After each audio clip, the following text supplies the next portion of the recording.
ৰাইজৰ দলত বৃহৎ যোগদান কাৰ্যসূচী হয়। বিজেপিৰ পৰা বিয়াগুম নেতা আহি এতিয়া ৰাইজৰ দল ভৰি পৰিছে। আপোনালোকে জানে যে শিৱসাগৰ জিলাৰ প্ৰাক্তন সভাপতি ডক্টৰ ভৱেন্দ্ৰনাথ মহন তেখেতে ৰাইজৰ দলত যোগদান কৰিছে। শদিয়া জিলাৰ বিজেপিৰ প্ৰাক্তন সভাপতি যুধিষ্ঠিৰ গগৈ তেওঁ ধেমাজি জিলাৰ প্ৰভাৰী আছিলে, তেখেতৰ ৰাইজৰ দলত যোগদান কৰিছে। বিজেপি দলৰ ৰাজ্যিক কাৰ্যনিৰ্বাহক সদস্য গোপাল কাকতি তেখেতৰ ৰাইজৰ দলত যোগদান কৰিছে। প্ৰদীপ বুঢ়াগোহাঁই মানৱ অধিকাৰ সংগ্ৰাম সমিতিৰ প্ৰাক্তন সচিব প্ৰধান তেখেতৰ ৰাইজৰ দলৰ নীতি আদৰ্শৰ প্ৰতি আকৃষ্ট হৈ ৰাইজৰ দলত যোগদান কৰিছে। প্ৰবীণ আন্তঃৰাষ্ট্ৰীয় খেলুৱৈ তথা সাংবাদিক মাধৱজ্যোতি দেউৰী তেখেতে ৰাইজৰ দলত যোগদান কৰিছে। ৰাণা বুঢ়াগোহাঁই বিশিষ্ট সমাজকৰ্মী তেখেতৰ ৰাইজৰ দলত যোগদান কৰিছে। ধৰ্মেন্দ্ৰ দাস সভাপতি বৰপেটা জিলা সনাতনী বীৰ হিন্দু সেনা তেখেতৰ ৰাইজৰ দলত যোগদান কৰিছে। ধনজিৎ গগৈ প্ৰাক্তন সাংগঠনিক সম্পাদক বীৰ লাচিত সেনা আৰু বহু নেতাকৰ্মী কংগ্ৰেছৰ পৰা আহিছে, বিভিন্ন ৰাজনৈতিক দলৰ পৰা আহিছে। তেখেতলোকে আহি ৰাইজৰ দলত অখিল গগৈ উপস্থিতিত যোগদান কৰিছে আৰু যোগদান কৰাৰ লগে লগে তেখেতলোকে ঘোষণা কৰিছে যে আমি বহু কষ্টৰে বিজেপি দলটো গঢ়িছিলোঁ। আমি বিজেপি দলে এখন নতুন সমাজ গঢ়াৰ কথা কৈছিলোঁ, আমি নতুন অসম আৰু নতুন ভাৰতবৰ্ষ গঢ়াৰ কথা কৈছিলোঁ। কিন্তু সেই বিজেপি দলত এতিয়া আমি যিসকলে বিজেপি দল কৰিছিলোঁ, যি সপোন দেখিছিলোঁ, সেই সপোন দেখা পৰিৱেশ নাই বুলি উল্লেখ কৰি বিজেপি দলৰ নেতাসকলে যোৱাকালি ৰাইজৰ দলত যোগদান কৰে আৰু ৰাইজৰ দলত যোগদান কৰাৰ লগে লগে ৰাইজৰ দলৰ নেতা কৰ্মীসকলে তেখেতলোকক উষ্ম আদৰণি জনায়।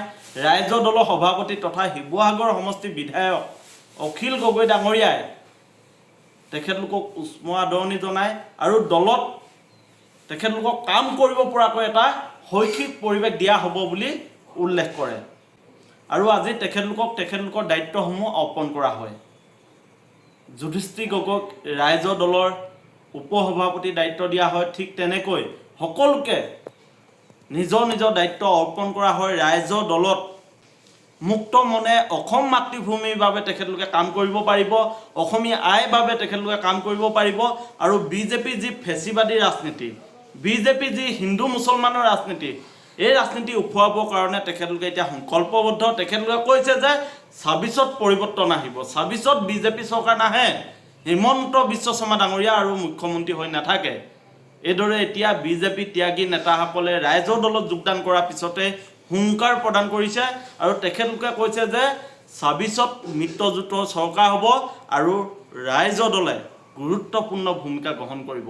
ৰাইজৰ দলৰ অবিহনে ২৬ত কোনো চৰকাৰ গঠন কৰিব নোৱাৰে বুলি এতিয়া তেখেতলোকে বিশ্বাস কৰে আৰু বিশ্বাস কৰি তেখেতলোকে ৰাইজৰ দলত যোগদান কৰিছে আৰু প্ৰতিশ্ৰুতি দিছে যে অনাগত দিনত অসম মাতৃভূমিৰ বাবে অখিল গগৈ ডাঙৰীয়াৰ হাত শক্তিশালী কৰিবৰ কাৰণে তেখেতলোকে কাম কৰি যাব।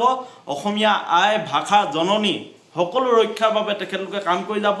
ভাষা সংস্কৃতিৰ প্ৰতি অসমৰ যি সংকট আহিছে, এই সংকটৰ বিৰুদ্ধে তেখেতলোকে কাম কৰিব আৰু অসমীয়া জাতিৰ যি উন্নয়ন, সকলো জাতি জনগোষ্ঠীৰ সমমৰ্যাদা সম অধিকাৰৰ কাৰণে তেখেতলোকে কাম কৰিব বুলি এতিয়া উল্লেখ কৰিছে।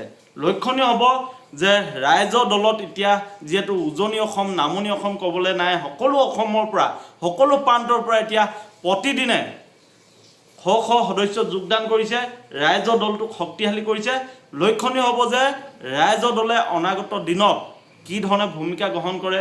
যিহেতু ৰাইজৰ দল ইণ্ডিয়া মিত্ৰজোঁটত আছে, বিৰোধী এলায়েন্সত আছে, গতিকে অনাগত যি ২৬ৰ বিধানসভা নিৰ্বাচন আহি আছে, এই নিৰ্বাচনত ৰাইজৰ দলে শক্তিশালী ভূমিকা গ্ৰহণ কৰিব বুলি সকলোৱে বিশ্বাস কৰিছে। লক্ষণীয় হ'ব যে ৰাইজৰ দলে কি ধৰণে ইণ্ডিয়া মিত্ৰজোঁটত থাকি অনাগত বিধানসভা নিৰ্বাচনত অংশগ্ৰহণ কৰে আৰু আপোনালোকে জানে যে ৰাইজৰ দলে উপ নিৰ্বাচনত অংশগ্ৰহণ কৰিব। বঙাইগাঁও সমষ্টিৰ পৰা ৰাইজৰ দলে উপ নিৰ্বাচনত অংশগ্ৰহণ কৰিব। ইতিমধ্যে ৰাইজৰ দলে বঙাইগাঁৱত নিজৰ সাংগঠনিক তৎপৰতা আৰম্ভ কৰি দিছে।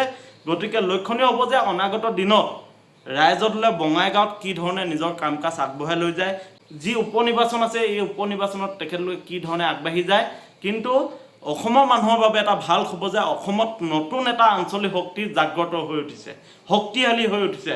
সেইটো হ'ল ৰাইজৰ দল। আৰু ৰাইজৰ দলত এতিয়া প্ৰতিদিনে শ শ কংগ্ৰেছ বিজেপিৰ পৰা কৰ্মীসকল আহি, অসম গণ পৰিষদৰ পৰা কৰ্মীসকল আহি ৰাইজৰ দলত যোগদান কৰিছে আৰু অখিল গগৈ ডাঙৰীয়া হাত শক্তিশালী কৰিছে। গতিকে আপোনালোকে আপোনালোকৰ মতামতসমূহ জনাব। ৰাইজৰ দলটো যদি অসমত শক্তিশালী হয়, অসমৰ সম্পদৰ অধিকাৰৰ কাৰণে, অসমীয়া জাতি জনগোষ্ঠীৰ সমমৰ্যাদা সম অধিকাৰৰ কাৰণে ৰাইজৰ দলে যি সংগ্ৰাম কৰিছে, অসমৰ উন্নয়নৰ বাবে ৰাইজৰ দলে যি সংগ্ৰাম কৰিছে, এই সংগ্ৰামখনত আপোনালোকেও অংশীদাৰী হ'ব খোজে নেকি? যদি আপোনালোকে অংশীদাৰী হ'ব খোজে তেতিয়াহ'লে আমাক আপোনালোকৰ মতামতসমূহ জনাব।